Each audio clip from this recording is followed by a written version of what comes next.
यूँ कहना चाहिए कि ये अब लोगों को लेकर जा रहा है किसी डिफ़िकल्टीज़ की तरफ, या उनको हर्डल्स आ रही हैं, लोगों के पास इतना पैसा नहीं है, अगर है भी तो वो डरे हुए हैं कि भाई हमारा पैसा ज़ाया हो सकता है, कोई हमें चीट कर सकता है कि हमें अब ऑप्शंस पे जाना है। दूसरे ऑप्शंस क्या हैं, मतलब हम ये this is not the only country permit. मैं सिर्फ आज इसी डिस्कशन के ऊपर, क्योंकि हमें कौन कौन सी कंट्री रेजिडेंट परमिट दे सकती हैं और हमें रेजिडेंट परमिट मिल सकता है। ज़्यादा कंट्रीज़ की बात नहीं करूँगा, मैं सिर्फ 2 कंट्रीज़ की बात करूँगा। तो नंबर 1 कंट्री में बात करता हूँ आपसे जी, पुर्तगाल।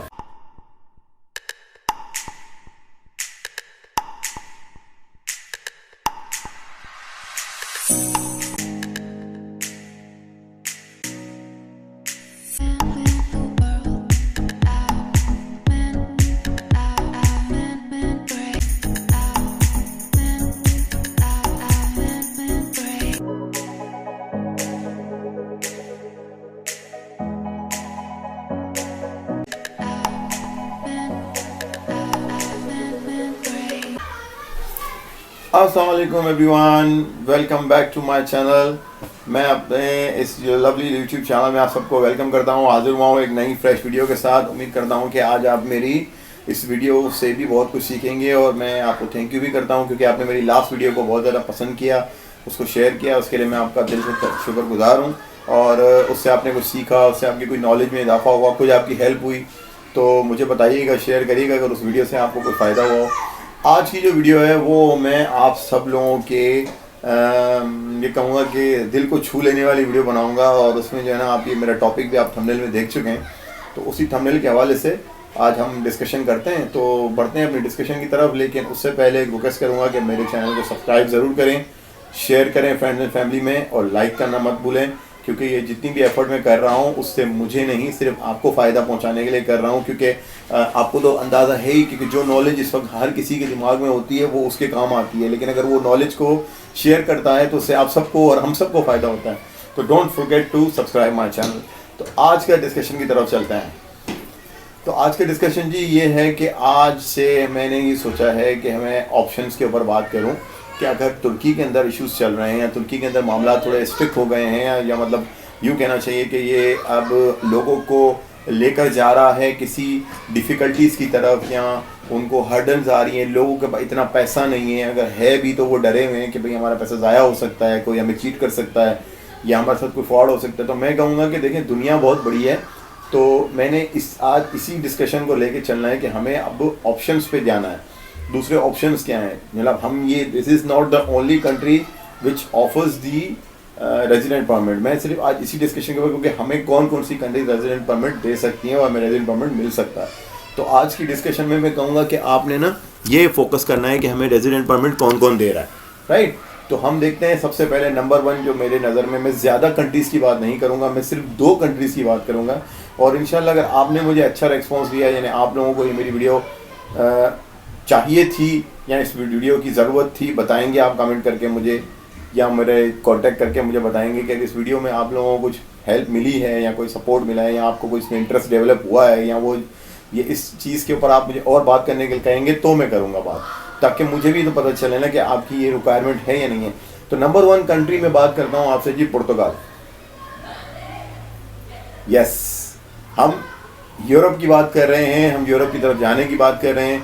मैंने काफ़ी सारी वीडियोस में अपने कहा था कि हमें ऐसी कंट्री जाना चाहिए जहाँ पे थोड़ा मिक्स एंड मैच कल्चर होना चाहिए, थोड़ा इस्लामिक होना चाहिए, थोड़ा यूरोपियन होना चाहिए।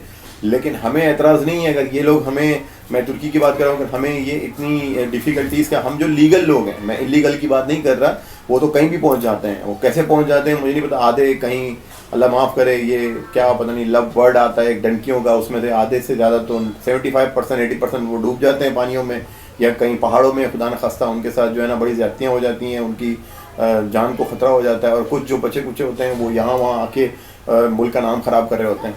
तो खैर मैं उस तरफ नहीं जा रहा, उस तरफ डिस्कशन नहीं लेके जा रहा। मैं कह रहा हूँ कि यहाँ पर जो तुर्की हमारे साथ कर रहा है, तो उस तुर्की की सख्ती की वजह से आज मैं कहूँगा कि हमें दूसरे ऑप्शंस पे भी गौर करना चाहिए। तो नंबर 1 ऑप्शन मैं आपको बता दूँ, वो है पुर्तगाल।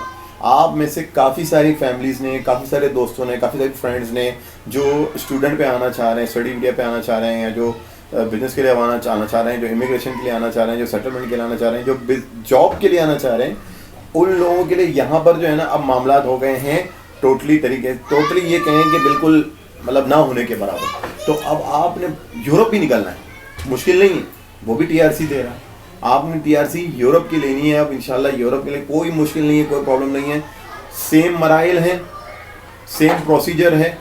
इधर वो तो आपको इतना फोर्स भी नहीं करते। मैंने जब उसके ऊपर होमवर्क किया, पूरी स्टडी की है, मैंने बाकायदा इसके ऊपर अच्छी खासी रिसर्च करने के बाद मैं आपके सामने हाजिर हुआ हूँ कि मैं अगर आपसे ये बात करूँ तो मेरे पास उसके ऊपर अपना होमवर्क होना चाहिए, मेरी अपनी स्टडी होनी चाहिए, मैंने उसके ऊपर बाकायदा से अबूर हासिल किया होना चाहिए, तभी मैं इस कंडीशन में हो सकता हूँ कि मैं आपसे बात करूँ।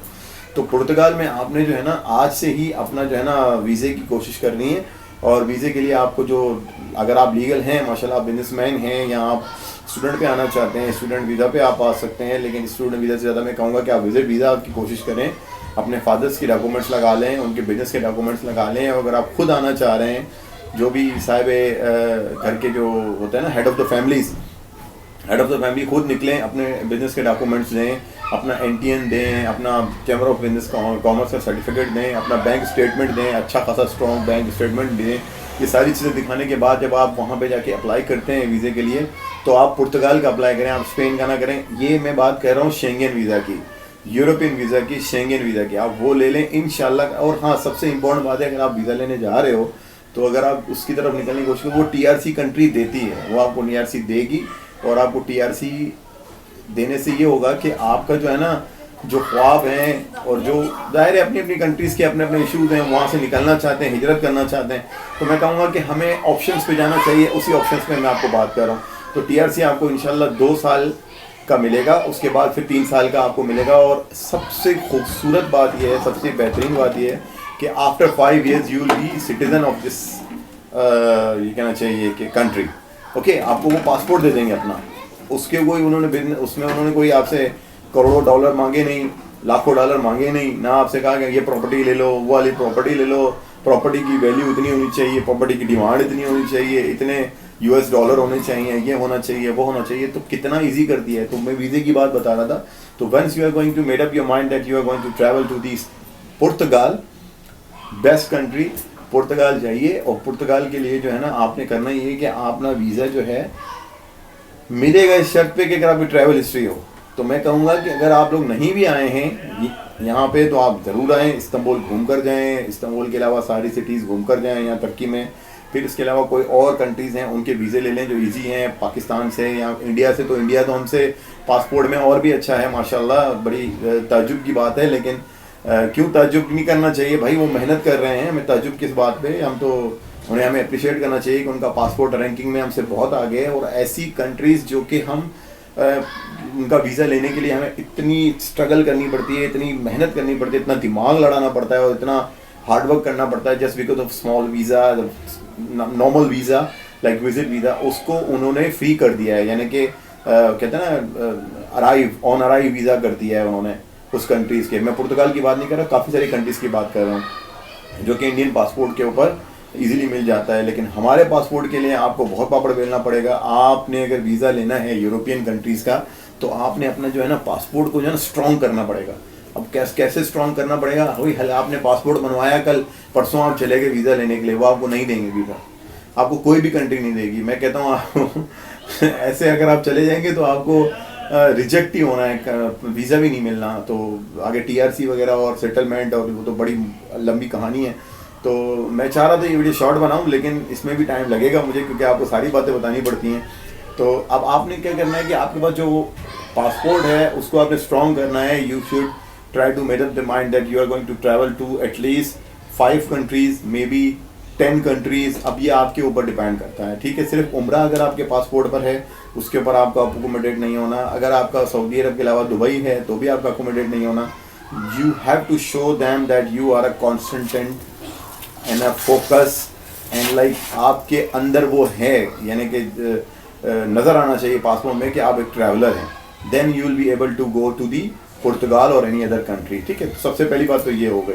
इसके अलावा वही मैंने आपको बताया, जो डॉक्यूमेंट्स होते ही हैं, जो अगर आप कहेंगे तो मैं डॉक्यूमेंट्स पे एक वीडियो बना दूंगा, बट बनाऊंगा जब मुझे कमेंट आएगा आपकी तरफ से, मुझे जो है ना ये फॉलोअप मिलेगा कि हमें डॉक्यूमेंट्स बताएं पुर्तगाल के, और उसकी जो है ना आगे प्रोसीजर बताएं, उसके ऊपर डिटेल बताएं। इंशाल्लाह I promise you give me the response, I will give you the triple response, okay। So पुर्तगाल का माइंड बनाए, टीआरसी वो देगा, टीआरसी देने से दोस्त आप जब अप्लाई करते हैं वहाँ जब पहुँच जाएंगे इंशाल्लाह आपके विजिट वीज़ा होगा। विजिट वीज़ा जैसे ही आप लेके वहाँ पे लैंड करेंगे तो आपके पास जो है ना आपकी होटल की बुकिंग होती है, उनसे होटल वालों को आपको कुछ पैसे देने पड़ेंगे, वो आपको वहाँ पे लीगल स्टेटस दिखा देंगे। यानी लीगल एक होता है, उनकी फॉर्म होती है, उसके अंदर आपको दिखाना होता है कि ये आपका आप लीगली एंटर हो चुके हो, यानी कि आप इलीगल नहीं हो, आपने वहाँ होटल में स्टे किया है और आपके पास वीज़ा, पासपोर्ट और होटल की एंट्री और आपका बोर्डिंग पास, ये सारी चीज़ दिखाने के बाद आपको वहाँ पे अपना टीआरसी के लिए अप्लाई करना पड़ता है। अब टीआरसी कैसे अप्लाई होता है, कौन करके देगा, उसके लिए भी बहुत सारी जो है ना वीडियो आगे आएंगी इंशाल्लाह, आप वो देखते रहिएगा। लेकिन इतना आपके लिए बताना काफ़ी है कि आपका टीआरसी बन सकता है, आपको 2 साल बाद वो टीआरसी मिलेगा। 2 साल तक आपने पुर्तगाल के अंदर रहना है विदाउट मैं कहूँगा फैसिलिटी।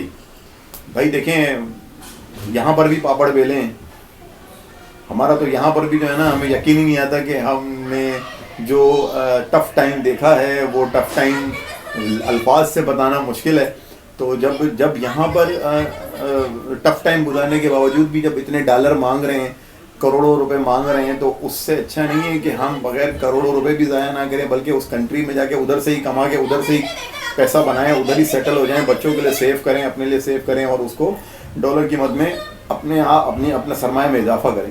तो 2 साल तक आपने जो है ना वहाँ पे अपना कोई भी जॉब ढूंढनी है, जॉब करनी है। हाँ, दूसरा तरीका ये है कि जो वेल हैं, जो फाइनेंशियल स्ट्रांग है, जिनके पास पैसा है, वो यहाँ पर भी इन्वेस्ट करना चाहते हैं टर्की में, अगर वो उसको वहाँ पे कर लेंगे तो वो अपना बिजनेस शुरू करें। ठीक है, वहाँ पे बिजनेस शुरू करेंगे, दे विल गेट माशाल्लाह टीआरसी विद द बिजनेस। और बिजनेस टीआरसी के बाद उसका फ़ायदा ये भी होगा कि after 6 months you will be able to apply for another country also. अगर आप यूएस, कनाडा, अमेरिका जाना चाहते हैं तो आपके बिजनेस की जो उसके आर्टिकल होता है 89 आर्टिकल, राइट, 89 लॉ होता है, कानून का आर्टिकल, उसके थ्रू अगर आप टीआरसी अप्लाई कराते हैं then you will show your business. तो आप, मैं तो कहूँगा बिजनेस कर लें जॉब करने के बजाय जाते ही। लेकिन जाते ही कहीं भी किसी भी कंट्री में पैसा लगाना, बिजनेस करना थोड़ा रिस्की होता है। मतलब आपके पैसे भी ज़ाहिर है आपको तजुर्बा होना चाहिए इस कंट्री का, और ये वहाँ पे भी लैंग्वेज पुर्तगाली चलती है लेकिन इंग्लिश भी चलती है। ये गुड न्यूज़ आपके साथ, वहाँ पे इंग्लिश भी चलती है, आप इंग्लिश भी बोल सकते हो, इंग्लिश को समझते हैं, इंग्लिश को बोलते हैं। यहाँ पे सबसे बड़ा मसला लैंग्वेज का भी आता है। तो आप पुर्तगाल को जो है ना नंबर 1 पे रखें। इसके अलावा एक और कंट्री है वो भी टीआरसी देती है, उसकी भी मैं बात करूँगा, लेकिन अपनी नेक्स्ट वीडियो में करूँगा। वो मेरे लिए, वो आपके लिए सरप्राइज़ है। अगर आपकी तरफ से मुझे रिस्पॉन्स मिला तो I will discuss about just that country also. और वो बहुत ईजी है, वो बहुत सुपर ईजी है। और वहाँ के लिए तो मैं कहूँगा कि वहाँ पे तो कोई मसला ही नहीं है इंशाल्लाह। Just you need to come and settle and live. तो उसमें तो बहुत एडवांटेज है। लेकिन मैं कहूँगा यूरोप की तरफ निकला जाए तो वो ज़्यादा बेहतर है। अगर आपको 2 साल बाद टीआरसी मिलती है, 2 साल बाद टीआरसी के बाद आपके जो है ना तमाम मामला हल हो जाते हैं, और उसके बाद आपने 3 साल और गुजारने पुर्तगाल में, then you will be citizen of this Portugal. आप पुर्तगीज़ कहलाएंगे, आप पुर्तगाल के सिटीज़न कहलाएंगे, और आपके पास पासपोर्ट भी होगा, तो आप सब कुछ कर सकते हैं। मतलब तो ये एक छोटी सी शॉर्ट सी वीडियो तो नहीं है, शॉर्ट करनी थी लेकिन लॉन्ग हो गई। तो इंशाल्लाह बाकी दूसरी कंट्रीज़ के बारे में अगर इसके अलावा आपने मुझसे पूछना है तो आप मुझसे पूछ सकते हैं। फ़िलहाल ये आपके लिए है कि आप इसको पुर्तगाल के लिए आज से कोशिश करना शुरू कर दें। ठीक है, फर्दर जो भी डिटेल आपको उसमें चाहिए तो मुझसे आप कमेंट बॉक्स में पूछ सकते हैं। अगर इसके ऊपर और डिटेल आप चाहते हो मैं और वीडियोज़ बनाऊँ, then just tell me, I am going to make the video. Till then do good, take care of your health.